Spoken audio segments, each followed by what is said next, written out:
सबसे पहले स्टार्ट करते हैं जो मैच हमने अभी रात को होते हुए देखा, qualify 2 Punjab versus Mumbai Indians. Coming into this game ऐसा लग रहा था कई लोगों को कि मुंबई का जो है ये सीजन डेस्टिन्ड है, जीतने वाले हैं, और जिस तरीके से कमबैक इनका हुआ है, there is nobody stopping them. Quite frankly जब वो जीत रहे थे तो ऐसे ही लगता है। प्लस आई थिंक इस मैच में आते हुए बहुत बड़ा स्केयर भी आई थिंक अंबानी फैमिली के लिए उनके फेसेस पे भी दिख रहा था एंड प्लेयर्स पे भी, जब बारिश स्टार्ट हो गई थी। एंड अगेन भाई मैं बीसीसीआई को ही कॉल आउट कर सकता हूँ यहाँ पे, क्योंकि आपने कोलकाता से, बाय द वे भाई हमारी ऑडियंस में कोलकाता के जो लोग थे वो बहुत गुस्सा थे इस बात से कि आपने फाइनल वहाँ से ले लिया गया, क्योंकि अपेरेंटली वहाँ पे बारिश हो नहीं रही थी इस टाइम पे। तो आपने फाइनल उठाया तो वहाँ से, और चलो अहमदाबाद में करा दिया for whatever reasons, but वहाँ पे भी जिस तरीके से बारिश हो रही थी अल्टीमेटली इस मैच के लिए रिजर्व डे भी नहीं था। अगर बाई चांस ये कैंसिल आउट होता, अच्छी बात है कि पूरा ही मैच हो गया अल्टीमेटली, ऑल दो 9:30 तक का टाइम दे रखा था एंड थोड़ा लेट ही स्टार्ट हुआ था उसके बाद, उसमें भी लोग अंबानी का फैक्टर ले आते हैं। बट अगर बाई चांस ये मैच कैंसिल आउट होता तो पंजाब क्वालिफाई कर जाती, क्योंकि वो ऊपर फिनिश कर रहे थे। हाँ, और अगर हम लोग कंडीशंस की बातें करें टेकिंग दिस इनटू अकाउंट, तो काफ़ी एक सुपीरियर बैटिंग विकेट थी। रेड सॉइल जो यूज हुआ था विकेट के अंदर, साथ के साथ ऊपर एक ग्रास की बड़ी इवन सी कवर थी, तो that only meant great batting conditions. In fact 200 was just about par, कोई बहुत ही डिफेंडेबल स्कोर था नहीं। इस पूरी पिच पे एवरेज स्कोर जो है वो 221 का रहा हुआ है। प्लस अगर हम लोग टॉस की बात करें तो पंजाब ने टॉस जीता और उन्होंने बॉलिंग ले ली।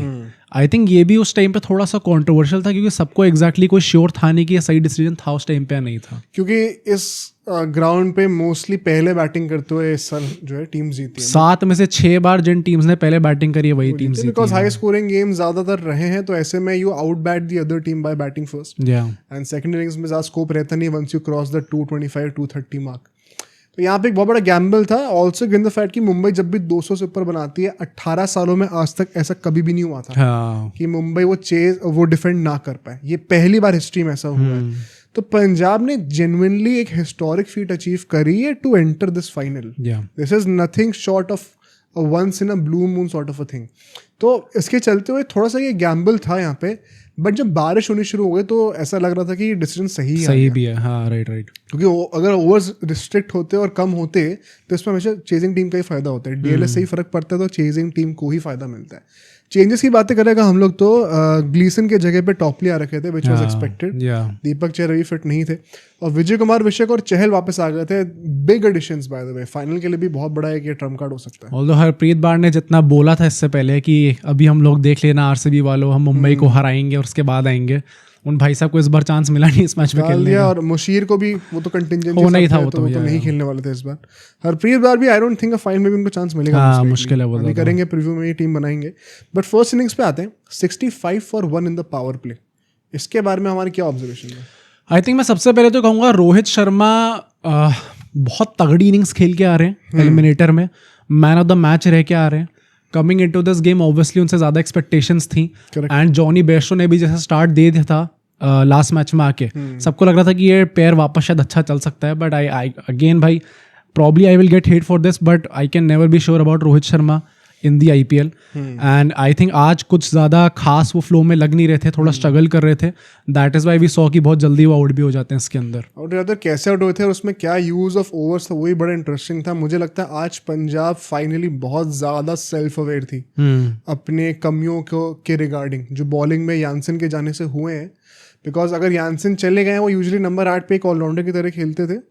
Now if you have to replace him, और अगर आपको फिर भी नंबर 8 तक बैटिंग रखनी है, तो फिर इनेविटेबली आपका बॉलिंग लाइनअप कुछ ऐसा बनेगा कि जो 5वें ऑप्शन होंगे वो ओमरज़ाई होंगे, जो 6ठे ऑप्शन होंगे स्टॉइनिस होंगे। तो आप 4 ही प्रॉपर बॉलर्स के साथ जा रहे हो essentially, just to have batting till number 8। ऐसे में ना आपको फिर थोड़ा कॉम्प्रोमाइज़ करना पड़ेगा बॉलिंग स्ट्रैटेजी पे। एंड मुझे अच्छा लगा देख के कि Shreyas Iyer knew exactly what to do. ये कोइंसिडेंस नहीं है कि ओमरज़ाई और स्टॉइनिस इतनी बॉलिंग कर रहे हैं पावर प्ले के अंदर। स्टॉइनिस ने पूरे साल बॉलिंग नहीं करी पावर प्ले में। स्टॉइनिस वो देख के भी लग रहा था ना भाई बहुत बड़ा गैम्बल था, क्योंकि जिस बॉल पे रोहित शर्मा आउट हुए भी थे, यूजुअली मतलब जब उन्होंने शॉट मारा तो देख के लगा कनेक्ट भी हुई है पहली बात तो, प्लस यूजुअली इस बॉल पे हमेशा उनका छक्का जाता ही जाता है। तो इसमें भी क्या होता है कि 2 फैक्टर्स थे। एक तो अर्शदीप सिंह वगैरह जो है स्टार्टिंग में इनिशियली बॉल अच्छी फ्लोट करा रहे थे, ऊपर स्विंग हो रहा था थोड़ा सा, बिकॉज बारिश होकर हटी है, मॉइस्चर था हवा में। बट वही बात है ना, स्टॉइनिस और ओमरज़ाई जैसे बंदे they not big Swingers of the ball, और बहुत ज़्यादा एक्सप्रेस पेस होती नहीं है। ऐसे में अगर आप बॉल को फ्लोट कराने जाओगे, आउटफील्ड यूजुअली वेट होती है, बॉल फिसलने का चांस होता है। सेफर ऑप्शन ये है कि फिर आप बॉल को डेक पे हिट करो, फ्लोट कराने जाओगे तो बॉल स्लिप कर सकती है हाथ से। तो ऐसे में just to gain control and ensure कि फुल टॉस इन आ जाए, you always try to hit the deck with slowers और सीम अप, वो आपकी मर्जी है, लेकिन आप हिटिंग द डेक वाला ही स्ट्रैटेजी अपनाते हो। तो जिस बॉल पे रोहित शर्मा आउट भी हुए हैं, ये चीज़ सुनील गावस्कर जी ने भी कही थी उस टाइम पे, क्योंकि पिच में थोड़ी डैम्पनेस भी अब है, अभी भी बारिश होकर हटी हुई है, तो बॉल उतनी बाउंस नहीं करेगी रेड सॉइल पर जितनी यूजुअली करती है। इनिशियली थोड़ी सी डैम्पनेस रहेगी, बॉल थोड़ी लो रहेगी, थोड़ी स्किड ऑन करेगी। तो जिस बॉल पे अल्टीमेटली रोहित शर्मा आउट भी हुए हैं, अगर उस वक्त डैम्पनेस ना होती, परहैप्स वो बॉल छक्का गया होता। अच्छा, बाउंस ज़्यादा मिला होता और वो बॉल छक्के गई होती पुल पे। बट क्योंकि because of the dampness and because bowlers are not forced to hit the deck instead of floating it up, वो दोनों चीज़ों का परमुटेशन कॉम्बिनेशन लग के वो कुछ ऐसा निकल आया कि कैच ही बन गया सीधा सीधा। ऑल्दो उसके बाद तिलक वर्मा आते हैं। तिलक वर्मा, जॉनी बेस्ट तो एक अच्छे आई थिंक रेट पे मार रहे होते हैं, जिसके चलते ये 65 का इनका बन पाता है पावर प्ले में। हैविंग सेड दैट, मैं वही कहूँगा कि आज हमें तिलक वर्मा नंबर 1 पे देखने को मिले, नंबर 1 डाउन पे बेसिकली। एंड इससे पहले हमें सूर्य देखने को मिले हैं, हमें विल जैक्स देखने को मिले हैं। तो एक ये प्रॉब्लम आप कह सकते हो मुंबई का जो इस पूरे सीजन एक इनकंसिस्टेंसी रही है इनके बैटिंग ऑर्डर में, कि नंबर 3 पे नंबर 4 पे कौन सा खिलाड़ी कब खेलने आएगा, थोड़ा ऊपर नीचे देखने को मिला है हमें यहाँ पे, थोड़ा ऊपर नीचे देखने को मिला है। और इसमें एक और बात ये भी है कि जो वन पॉसिबल स्ट्रेटेजिक रीजन मैं सोच सकता हूँ, स्काई का चहल से अच्छा मैचअप नहीं है, तो आपको चहल को you would want him to postpone in the game as much as possible. तो अगर आप तिलक को ऊपर भेज दोगे, firstly left hand right hand combination, secondly lefty जो है उसके अगेंस्ट आप चहल को यूजुअली अभी डालना नहीं चाहोगे। जितना आप गेम में उनको लेट लाओगे उतना ही स्काई के लिए आसान होता रहेगा उनको अटैक करना, बिकॉज फिर वो pressure of playing out the whole innings कम होगा, कम ओवर्स हैं, ज़्यादा विकेट्स हाथ में, तो आप ज़्यादा रिस्क ले सकते हो। शायद ये एक और रीजन हो सकता है इसके से तिलक को ऊपर भेजा गया हो, and it kind of paid off as well. काफी अच्छी बैटिंग करके दिखाई तिलक वर्मा ने ऑनेस्टली आज इस मैच में। नेक्स्ट फेज में 37 रन और आते हैं और बेस्टो का विकेट हमें देखने को मिलता है यहाँ पे, which one second Vijay Kumar विशक ने बहुत अच्छी बॉलिंग करी भाई, स्लोअर्स और नकल बॉल से बैम्बूजल करके रखा हुआ था बेस्टो को, could not read it off the hand and ultimately frustrate हो जाते हैं वो with the lack of the pace on offer, इसीलिए वो स्कूप करने जाते हैं। वो भी बॉल पे पेस आती नहीं है, टेक्स अ फेंट एज, थोड़ा सा ग्लव से भी बॉल लगती है ना, उठ जाते हैं वो। जब यहाँ पे एंट्री होती है स्काई की, अब इंटरेस्टिंग पॉइंट क्या था, चहल तुरंत आ जाते हैं, और चहल के आने से स्काई ऑनेस्टली एकदम से अपना जो होता है ना चेंज को ब्रेक करके मारना शुरू करते नहीं है। स्ट्राइक रेट इनिशियली 150 के नीचे ही थी, which is quite low by the standards of Surya Kumar Yadav. तो नेक्स्ट फेज में भी सिर्फ 44 रन और आते हैं। और आज एक बहुत बड़ा ये मेरे ख्याल से एक लर्निंग पॉइंट होना चाहिए सबके लिए कि ऑफकोर्स मुंबई इंडियंस की बॉलिंग में जो एप्लीकेशन रहा है वो काफ़ी ख़राब था, उसकी बात भी करेंगे। कई लोग कप्तानी पे भी सवाल उठा रहे, उसकी बात करेंगे। But I think the majority of the loss that they have beard here वो वहाँ पे आई है जब इन्होंने बैटिंग करी है। 200 रन का टारगेट इस पिच पे काफ़ी नहीं होने वाला था, it is just about par. Plus मतलब बात वही आती है ना अल्टीमेटली कि सूर्य कुमार यादव ने यहाँ पे भी 40 समथिंग रन बना ही दिए। एंड अगर आप ओवरऑल उनका सीजन देखोगे तो it has been a phenomenal campaign. मतलब उस स्ट्राइक रेट से पहली बात तो आप ऑरेंज कैप में सेकंड आए हो, जस्ट वो आई थिंक 42 समथिंग रन से रह गए वो, वरना वो ऑरेंज कैप अगर एक और मैच खेलते तो क्या पता ले जाते ऑरेंज कैप। पर इतना तगड़ा उनका कैंपेन रहा है, एंड प्रॉब्ली अगर हम लोग मुंबई के बैटर्स में देखें तो he has been probably the only reliable batter.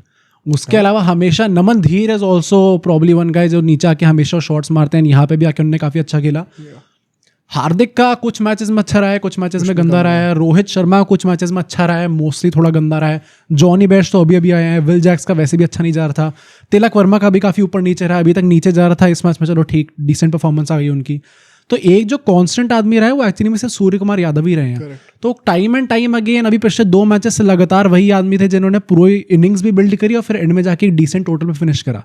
तो आप बार बार वो एक्सपेक्ट कर भी नहीं सकते उस आदमी से, नहीं कर सकते। और यहाँ पे बहुत इंटरेस्टिंग चीज़ क्या थी, क्योंकि स्काई लोग स्ट्राइक पे थे सब लोग, तो उस टाइम पे Shreyas Iyer being the smart guy that he is, Jameson और मोर इम्पोर्टेंटली चहल से 4 ओवर बॉल आउट करवा दिए थे। 15th ओवर के बाद इनका कोई ओवर बचा नहीं हुआ था। दिस ऑल्सो मेड श्योर कि there is simpler calculation to be made for the death overs. बहुत स्ट्रेट फॉरवर्ड था। अर्शदीप के 2 ओवर बचे हैं, उमर जाई के ये बचे हुए हैं, और विजय कुमार विशेष के बचे 2 ओवर। तो अब आपके पास बेटर ऑप्शन है डेथ ओवर्स में, इंस्टेड ऑफ हैविंग टू बोल Stoinis in the last over, जो कि पिछले कुछ मैचेस से हो रहा था और वो उनको कॉस्ट भी कर रहा था। वो दिल्ली वाला मैच भी जिसकी वजह से एक टाइम पे टॉप 2 का स्पॉट इन कंटेंशन था, वो स्टॉइनिस ही लास्ट ओवर डाल रहे थे। तो आज जो सेल्फ अवेयरनेस थी पंजाब की कि हमें प्रीपोन करने ये फ्रिंज बॉलर्स के ओवर सारे, ताकि डेथ के लिए जो है मेन बॉलर्स के ओवर ज़्यादा बचे हों हाथ में, वो काफ़ी इंप्रेसिव था। एंड अल्टीमेटली चहल और जेमिसन ही स्काई और तिलक को आउट भी करते थे इस फेज में। लास्ट 5 ओवर में दो, despite having better bowling options now, 57 run कंसीड करते हैं। आई थिंक इसमें आज unfortunately majority of the Brunt Arshdeep Singh को झेलना पड़ेगा। आज काफ़ी अनइम्प्रेसिव बॉलिंग थी। 11 की इकोनॉमी उनने बॉलिंग करी है एंड आई थिंक अर्शदीप का तो है ही हाथ इसमें, बट इवन अगर मुंबई की बैटर्स की बात करें तो उसमें नमन धीर वॉज एक्सेप्शनल, बिल्कुल एक्सेप्शनल थे। मुझे बस एक चीज़ लगी, एक तो लास्ट 2 ओवर्स में पेनल्टी लगी हुई थी, सिर्फ 4 ही फील्डर बाहर अलाउड थे स्लो रेट के चलते हुए। अर्शदीप सिंह ने फाइनले को थर्ड मैन सर्कल के अंदर ले रखा था, फिर आप नमनदीर को बाउंसर्स क्यों डालोगे या शॉर्ट बॉल्स क्यों डालोगे बॉडी लाइन पे, जहाँ पे अगर आपने बस हुक करने जाना ही है, अगर टॉपेज लेगा तो भी पीछे चौका ही है। तो it becomes very easy for the batter to take that risk. बस आपको बैट कनेक्ट करना है, पूरा कनेक्ट हो रहा है कि नहीं वो भी मैटर नहीं करता है। बहुत ज़्यादा इजी बना दिया उन्होंने कहीं ना कहीं छोटी बॉलें डाल के, जबकि फील्ड का सेटअप था for shots down the ground. मुंह के सामने फील्डर्स आते, पीछे नहीं थे, डीप की बात कर रहा हूँ। तो वो मुझे थोड़ा सा कहीं ना कहीं लगा कि टैक्टिकली आप मिस आउट कर गए।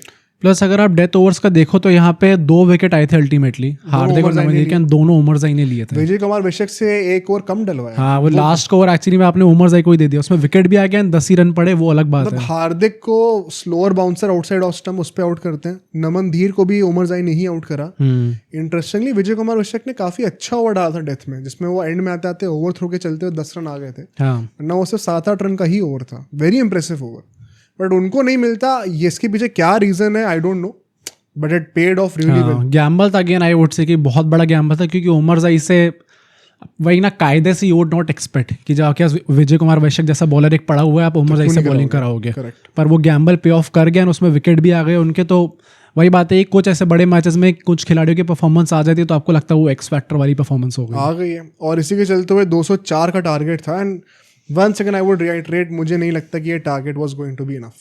हाँ, पर आई थिंक पूरा पॉइंट ही वही था ना कि मुंबई ने बना दिया 200, और आज तक कभी हुआ नहीं 18 सीजन। तो एक वो साइकोलॉजिकल फैक्टर तो रहता है। और इसी के चलते हम सेकंड इनिंग्स पे आते हैं। पावर प्ले में 64 for 2 जो है वो पंजाब भी बना देती है। हाँ। और इसमें सिंगल हैंडेडली जो हाईलाइट रहेंगे वो क्लियरली हमारे जॉश इंग्लिश भाई। प्रभ सिमरन जल्दी आउट हो जाते हैं ट्रेंट बोल्ट पे। प्रियांश आर्य भी जो है गुड लेंथ की बॉल पे टेम्प्ट होते हैं मारने के अश्विनी को, जबकि उससे पिछले ओवर में इंग्लिश ने बुमराह को 20 रन मारे थे। तो थोड़ा सा वो कहते हैं कि मिस कैलकुलेशन है, इमेच्योर बैटिंग है, बट वो एज के साथ ही आएगा, अभी पहला सीजन है। ये जो बुमराह वाला पूरा पॉइंट निकल के आया ना, I think this is very interesting, क्योंकि all over the social media people are kind of criticising Bumrah right now. मैं खुद ज्यादा देख रहा हूं। हाँ, कि उनका अच्छा नहीं था दिन बिल्कुल भी। एंड जब मिसजजमेंट है कितना, जब भी लोग मार रहे होते तो बहुत ज्यादा उनके ऊपर चढ़ जाते हैं। जब भी लास्ट मैच में भी ऐसा हुआ था, फिर जब वो करुण नायर ने मारा था तो भी थोड़ा इरिटेट हो गए थे। तो आई डोंट गेट इट। पहली बात तो ऐसा क्यों है, क्योंकि चलो 20 रन तो जॉश इंग्लिश ने क्लियरली टारगेट करा, and hats off to that guy कि आपने मेन बॉलर को जाके टारगेट करा उनके। अगली उनकी 18 बॉलों पे सिर्फ 20 रन हो रहे हैं। हाँ, मतलब अल्टीमेटली उन्होंने 10 रन की इकोनॉमी से जो बॉलिंग करी, and overall stats are not exactly good, but वही बात है कि वो एक ही ओवर में 20 रन आ गए थे। I am not defending him, क्योंकि अल्टीमेटली आपने 10 की इकोनॉमी से बॉलिंग कर रही है, वो स्टैट तो रहेगा ही रहेगा। बट ये ऐसा एकदम से ये क्यों देखने को मिल रहा है कि बुमराह के भी लोग अगेंस्ट हो रहे हैं इस टाइम? अगर 10 की इकोनॉमी से भी गया है तो टीम के 200 रन पड़े तो भी अब 4 रन से। हाँ, पर मतलब being your prime bowler, express bowler, तो आप तो वो ऐसे थोड़ी आप कहोगे कि प्राइम बॉलर है, तो वैसे भी Bumrah is never in the purple cap race. नहीं तो विकेट लेने को कौन कह रहा है? तो इकोनॉमी वाइज उन्होंने अगले 3 ओवर तो अच्छे डाली ही ना। हाँ, पर मतलब ओवरऑल मैच देखोगे तो ऐसा नहीं है ना कि हम लोग पहला ओवर हटा देंगे। Not even like Bumrah had a bad game, he had one bad over. तो अब उसको क्या सूली पे चढ़ा देंगे लोग? ये तो बहुत ही हिपोक्रिटिकल है यार। आई थिंक वही है ना कि यहाँ पे भी लोग कह रहे हैं कि अगर बुमराह के वो 5-6 इकोनॉमी वाला ओवर आ जाता एंड उस हिसाब से वो लोग पूरा मैच जाता उनका, पर ये in itself in a T20 match it is so absurd कि बुमराह ने स्टैंडर्ड सेट कर रखा है कि हम लोग कह रहे हैं कि एक इन अ मस्ट विन मैच जहाँ पे आपके बाकी सारे बॉलर्स उस तरीके से एग्जीक्यूट नहीं कर पाए, जो कि हार्दिक पांड्या ने बाद में आके खुद बोला है कि 200 पार टारगेट तब होता है जब हम लोग एग्जीक्यूट करते हैं एक्चुअली में वैसे स्ट्रैटेजी को। वहाँ पे हम लोग बुमराह से एक्सपेक्ट कर रहे हैं कि आप एक वो 5-6 इकोनॉमी वाला मैच आपका आ जाता तो हम लोग बच जाते हैं इस टाइम पे। खुद ही बहुत ज्यादा अब्सर्ड स्टेटमेंट है। एंड उस ओवर में भी चलो वैसे hats off to Josh Inglis भाई। हाँ भाई, ये मैंने लाइव स्ट्रीम में बोला था कि अब सोचो अगर ये क्लिप इतनी बढ़िया थी तो पूरा का पूरा पॉडकास्ट कितना बढ़िया होगा। तो अगर आपको इसी क्लिप का पूरा पॉडकास्ट देखना है तो यहाँ पे क्लिक करिए, और अगर आपको ऐसे ही और क्लिप्स बिंज वॉच करनी है तो यहाँ पे क्लिक करिए।